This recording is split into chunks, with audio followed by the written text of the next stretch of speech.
Show that the function F R to are,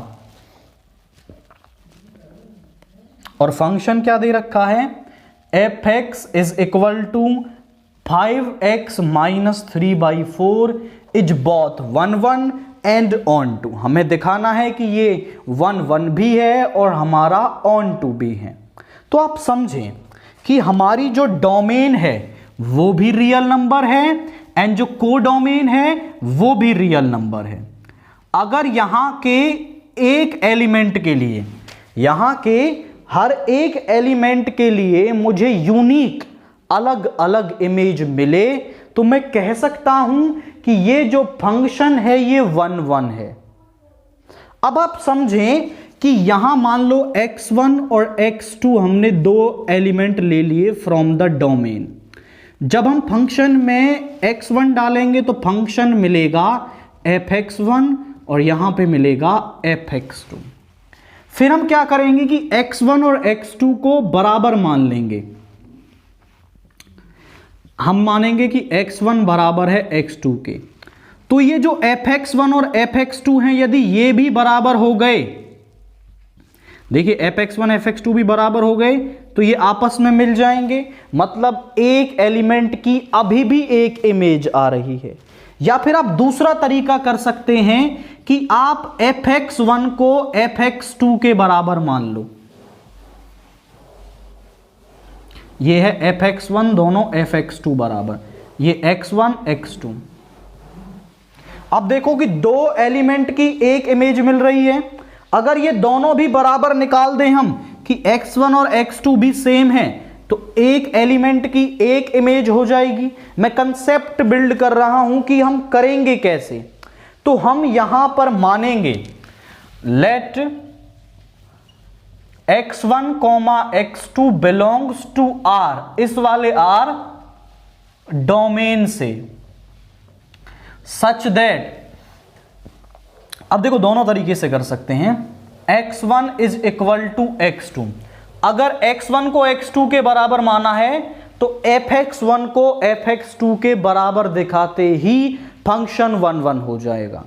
सो हम fx1 निकाल लेते हैं जरा, क्या बनाना होगा हमें, 5x1 माइनस 3/4, fx2 आएगा 5x2 माइनस 3/4।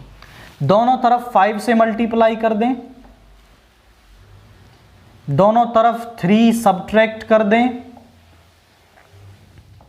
दोनों तरफ 4 से डिवाइड कर दें। अब आप चेक करें कि ये जो टर्म है हमारी fx1 है एंड ये जो टर्म है वो हमारी fx2 है। सो f इज 1 1, तो जो f है वो क्या हो गया, 1 1 हो गया। और जब आप रिवर्स में मानते तो देखो fx1 fx2 के बराबर लिखते, 4 से 4 कैंसिल करते, 3 को इधर, 5 से 5 और x1 x2 के बराबर आ जाता, तो तब भी फंक्शन 1 1 होना था। तो मतलब ऐसे कर लो या ऐसे कर लो, फंक्शन को आप 1 1 दिखा सकते हैं। अब हम बात करते हैं फंक्शन को ऑन टू दिखाने के लिए। 4 ऑन टू, ऑन टू के लिए हम क्या करेंगे कि fx को y के बराबर मानेंगे। Let this fx is equal to y, और y बिलोंग्स टू कहां से, आपका codomain, y belongs to R codomain से।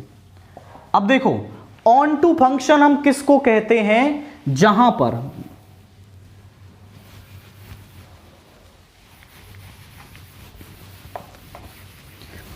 देखिए ये डोमेन है, ये कोडोमेन है। अगर यहां आपका y है कोई एलिमेंट और यहां के हर एलिमेंट के लिए मुझे प्री इमेज मिल जाए तो मैं यही कहता हूं कि जो हमारा फंक्शन है वो ऑन टू है। मतलब मुझे हर एक y के लिए आपकी x की वैल्यू चाहिए, हर एक जो y यहां पर लिखा हुआ है उसके लिए मुझे x मिल जाए जो इस डोमेन में हो, तो हम कह देते हैं कि फंक्शन ऑन टू होता है।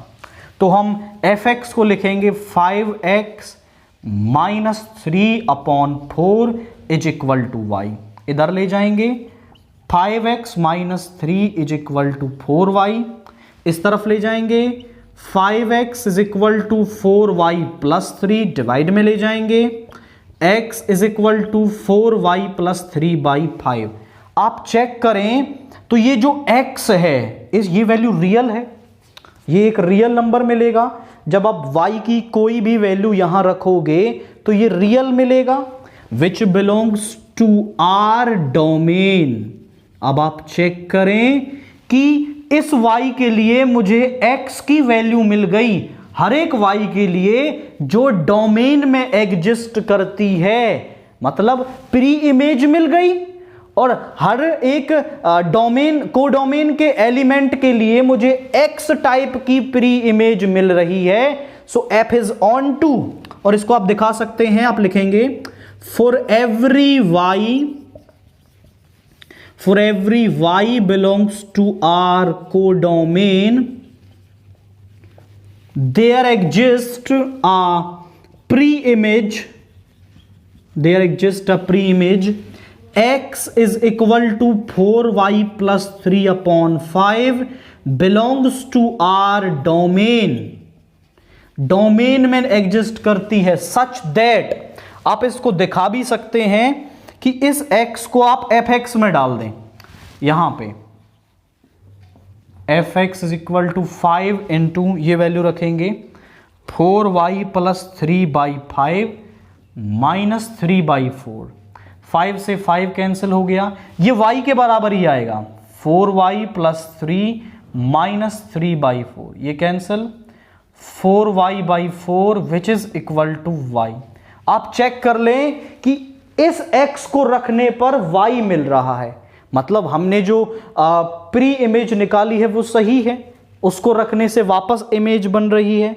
तो मेन कंसेप्ट क्या होता है कि हम x की वैल्यू निकालते हैं जो आपकी r डोमेन के अंदर होनी चाहिए, और फिर हम कह देते हैं कि f इज ऑन टू।